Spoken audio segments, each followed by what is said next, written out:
terapia junguiana ela se baseia muito nos sonhos, porque os sonhos eles trazem o inconsciente em forma personificada, né, em personagens. Esses personagens são partes minhas, são partes do sonhador. A psicologia acaba de chegar no Matéria Bruta.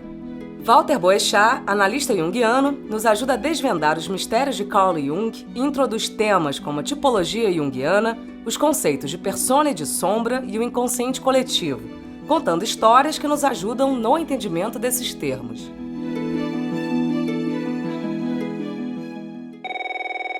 Prazer para mim sempre falar de Jung, de Carl Jung, né? Esse pensador muito profícuo, né? Um dos maiores pensadores do século XX. Eu chamo a atenção sempre para o nascimento dele, lá em 1875, no século passado, e veio a falecer em 1961, né? Um contemporâneo nosso aqui, já na época da Guerra Fria. Ele passou por 2 guerras mundiais e esses câmbios políticos, sociais, influenciaram a obra dele, influenciaram que ele pensasse a obra, e ele teve influência também em pensadores do seu meio, tanto na Europa quanto em outras partes do mundo, né? Ele teve uma influência muito grande, né? Uma das questões importantes do Jung, ele tem vários temas que eu poderia abordar no pensamento dele, a questão da tipologia junguiana, né? Ele, partindo mais da parte da consciência, ele cunhou duas palavras que se tornaram no linguajar comum, mas que ele tinha um sentido muito específico, que é a atitude extrovertida e introvertido, né? Os tipos extrovertido e introvertido. Quando ele se separou de Freud, ele percebeu que Freud e Adler tinham pensamentos muito diferentes. O Freud dizia que o importante era a sexualidade, e Adler dizia que o importante era o problema do poder. Então, a partir disso, Jung pensou, por que cada pessoa cria uma psicologia? Porque ele diz que toda psicologia, todo pensamento psicológico é uma confissão subjetiva, tem muito daquela pessoa. Então, o Freud seria mais extrovertido, ele está mais ligado ao objeto externo. A energia psíquica dele está mais concentrada fora. E o Adler pegava mais a realidade externa e colocava para dentro. O poder, tudo, o mundo interno dele era muito importante. Então ele começou a criar a tipologia dele, partindo dessa crise e dessa saída e dessa criação de um novo pensamento. Ele criou 2 tipos, o extrovertido e o introvertido, e aliado a essas funções básicas, 4 funções psicológicas, que seria o pensamento, que é a pessoa que seguia muito pela razão, o sentimento, que seguia muito pela avaliação das coisas, o intuitivo, que recebe as coisas pelo inconsciente, para onde vai uma coisa, de onde vem, né? E a sensação, que é uma pessoa que tem mais facilidade de perceber pelos sentidos, pelos 5 sentidos. Então ficou uma coisa muito rica, que tinha uma função principal e uma auxiliar. Então você pode ter um pensamento, sensação extrovertido, você pode ter um pensamento, sensação introvertido. A pessoa que tem uma sensação mais desenvolvida, ela pega um objeto e sabe a textura desse objeto. Se eu estou com um giz em minha mão, eu sei a textura desse giz, ele se guia muito por isso, né? O intuitivo sabe de onde esse giz veio, quem fabricou esse giz, para onde ele vai, ele se guia por esse lado. O pensamento define o giz. O giz serve para escrever no quadro negro, fazer anotações e fazer desenhos, né? E o sentimento, eu gosto desse giz ou não gosto. Quer dizer, então essas funções, e são exemplos bem simples dessas funções e como elas operam. Agora, isso é muito interessante para você pesquisar uma pessoa, fazer existem testes de avaliação tipológica. Numa empresa, por exemplo, né, a empresa vai querer para certas posições uma pessoa mais extrovertida, sentimento extrovertido, para lidar com recepção de pessoas, comunicação, né? Então o Jung, que é mais conhecido pela questão do inconsciente coletivo, pelos símbolos, pela mitologia, né? Pela pesquisa do inconsciente coletivo, que seria um inconsciente comum a toda a humanidade, ele tem uma aplicação muito prática. O uso da tipologia na empresa, em que você vai selecionar pessoas para cargos específicos, é quase que oposto ao nosso uso da tipologia em clínica junguiana, que nós usamos muito a tipologia. Porque na tipologia, ela pode ser muito útil para aquilo que Jung, o eixo central da psicologia junguiana, que é o processo de individuação, que é a pessoa realizar todo o potencial interno que ela tem, atualizar esse processo. Então, a individuação seria basicamente isso, né? O Jung, ele entende que a criança ela não nasce sem nada, ela já tem um potencial, ela já tem uma qualidade que está no inconsciente, e a análise junguiana, ela visa trabalhar esses potenciais que estão germinais para a pessoa atualizar e vir para a consciência, né? Seria o que hoje até a genética está pesquisando a questão do genoma, né? O genoma você vem com potencial genético para atualizar seus potenciais, você já tem qualidades inconscientes em você, né? Então o Jung defende, a psicologia junguiana defende que há qualidades na psique que podem ser atualizadas no processo terapêutico, né? Isso seria o processo de individuação, é um processo que vai desde o nascimento até a morte, a vida inteira você está atualizando qualidades e questões suas. Mas na tipologia, então, no processo de individuação é muito interessante porque se eu sou, por exemplo, um tipo pensamento, é muito importante que eu entre em contato com o meu sentimento inferior. A função inferior é muito importante para nós. E na análise a pessoa é chamada a lidar com partes dela que estão no inconsciente menos desenvolvidas, né? Então aí essas funções elas estão ligadas a duas partes da psique que Jung chamou persona, que é uma máscara social que eu uso para me adaptar, né, a minha persona, e essa persona ela se opõe à minha sombra, a sombra contém coisas que eu tenho menos desenvolvidas, né? E nessa sombra está a função inferior e a terceira função. Coisas que eu não gosto são personificações da sombra em sonhos, né?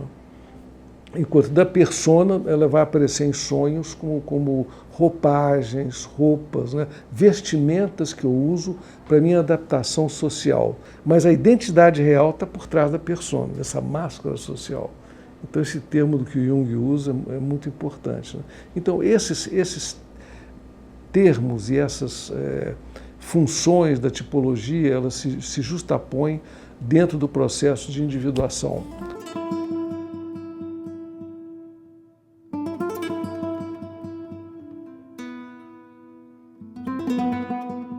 A terapia junguiana ela se baseia muito nos sonhos, porque os sonhos eles trazem o inconsciente em forma personificada, né, em personagens. Esses personagens são partes minhas, são partes do sonhador, e que o inconsciente expõe de forma espontânea e fora do controle do ego. Quer dizer, enquanto eu estou acordado, eu estou controlando as minhas ideias, meus pensamentos, eu recalco certas coisas que são desagradáveis, mas quando eu adormeço, né, há um abaixamento dessas resistências e o processo inconsciente ele aparece de forma mais nítida em sonhos, que eu não tenho controle nenhum.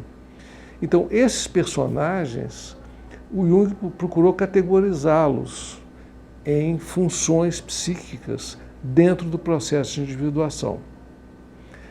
Então, eu já falei de dois, falei da persona, né? Só tem duas situações da pessoa estar sem persona. É a criança, né, que é pura espontaneidade, né? Às vezes o pai, por exemplo, os pais recebem uma visita tarde da noite, né, e a criança chega e fala de forma muito espontânea, não tem persona, né? Essa visita chegou nesse horário, que coisa desagradável, né? Então isso é a ausência de persona. E a outra ausência de persona é o psicótico. Agora, o importante na visão junguiana é você não se identificar com a persona. Agora, você vai precisar soar através dela, personária, né? O Jung tirou essa palavra persona do teatro grego antigo, que o teatro grego antigo era religioso e era vedado, um ritual religioso, era vedado às mulheres participar do teatro grego. Era uma sociedade extremamente patriarcal, então só os homens eram atores. Então eles usavam máscaras muito grandes e falavam nas praças, na ágora grega aberta, né, usando aquelas máscaras, representando papéis masculinos e femininos pela máscara. Então eram as personas, eram as máscaras, e eles soavam através da máscara. Então a ideia é que nós, em sociedade, a gente sempre soa através de máscaras. Então o importante é ter consciência que essas máscaras estão funcionando. Então a primeira situação que aparece em sonhos muito, né? A pessoa aparecer na rua sem roupas, né? Então, certos pacientes trazem para mim assim, eu tenho um sonho repetido, que eu estou sem roupa, sem camisa, em situações sociais, né? E eu me sinto muito mal e tudo. Então, eu sempre pergunto, como é que você está se sentindo no seu emprego, como é que você está se sentindo no seu casamento, como é que a sua atitude perante a sociedade, como é que está, né? E essa outra contraparte que eu já mencionei, que é a sombra, que é desde quando você nasce, você começa a ter experiências positivas e negativas. Você tem uma mãe que deprime, que pode estar ausente, aí você não consegue lidar bem com aquilo. Quando o seio materno vem e te alimenta, é uma coisa muito positiva, uma saciedade, né? Aí o ego começa a se formar. Na medida que o ego começa a se formar uma sombra. São dois companheiros que vão pela vida inteira. E em todas as pessoas tem uma sombra, né? E nós temos essa parte boa, que a gente gosta de nós mesmos. Eu sou muito bom, eu sou um bom pai, eu sou um bom marido, como eu sou ótimo. Mas ao lado tem uma sombra que você não quer confrontar e que aparece nos sonhos. A confrontação com a sombra é fundamental para o processo de individuação. Só depois é que a pessoa pode ter contato com outros conteúdos mais profundos. Em nível profundo, que está contendo essa totalidade toda, consciente e inconsciente, que é a totalidade da psique, você tem um que chamou de si mesmo. O si mesmo é o centro desse todo, né? E um dos símbolos do si mesmo é o andrógeno que contém esses opostos, do masculino e do feminino. Então, o si mesmo é a totalidade, é o teu núcleo mais profundo, né? E aí entra o aspecto da religião, que Jung foi muito cuidadoso com a questão da religião, né?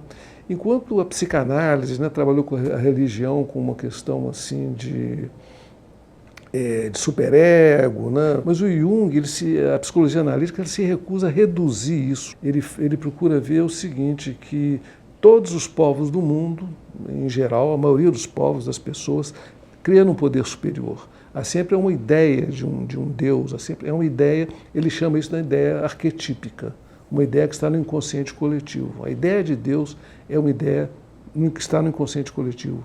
Então, embora nós temos essa parte consciente, que é o ego, há algo que vem pela intuição, que vem pelo inconsciente, que aponta para uma dimensão mais geral, mais infinita. Então, isso seria o último estágio do processo de individuação. Ninguém se torna perfeito, isso não é a ideia de perfeição, a ideia mais de totalidade. Ninguém se torna total nessa vida, mas se tem a noção de que a gente pode dialogar com esse centro nosso. Então, o processo de individuação é um processo de diálogo do ego com essa totalidade, com esse si mesmo que é mais profundo.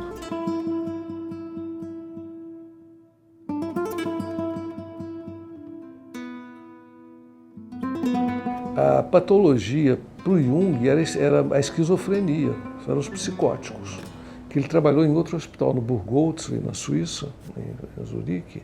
Ele trabalhou os delírios, então, nesses delírios apareciam núcleos de mito. Então ele falou, está aparecendo algo aí que os mitos de outros povos estão aparecendo em delírios de psicóticos aqui no hospital. Então, esses psicóticos, eles tinham, o ego estava destroçado pela esquizofrenia, cindir, mente cindida, né? E pela produção delirante, uma camada profunda do inconsciente aflorava, trazendo conteúdos arquetípicos. Então, eu acho que o Freud pegou um tipo de paciente, que é esse paciente histérico, basicamente, né? Então ele faz uma teoria de incesto, complexo de Édipo, novela familiar, sexualidade infantil, e a paciente histérica é extremamente erótica, ela seduz, ela é extrovertida na tipologia junguiana. Ela é um tipo de sentimento extrovertido, quer seduzir o médico, ela mente muito, a mitomania, né? É muito da histeria.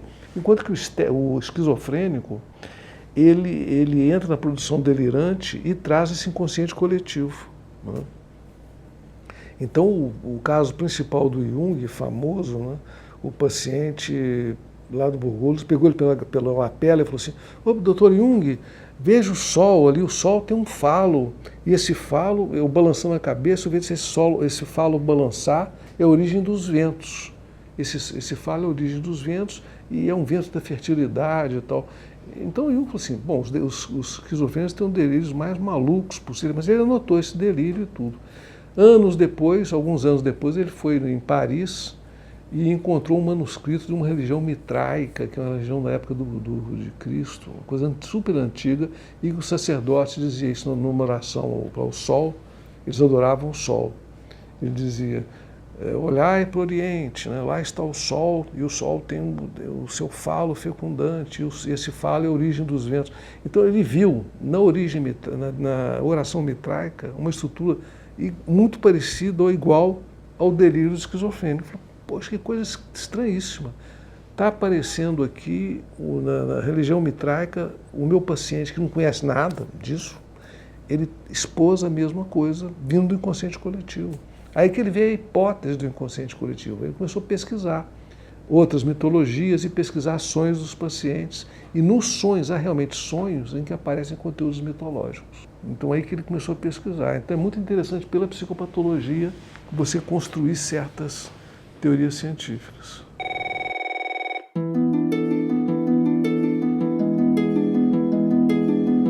Finalizamos mais um episódio por aqui. O que mais você gostaria de ouvir no Matéria Bruta? Esse podcast é uma realização do canal Curta. Entrevista por Marina Birdman e Natália Amarante. Edição por Juliana Zalfa, assessoria de Francis Carnaúba e apresentação de Flávia Mano. Dia 13 estreia Cinema Novo, um ensaio poético sobre o movimento cinematográfico brasileiro que colocou o Brasil no mapa do cinema mundial. O princípio foi um impulso bastante humano e individual.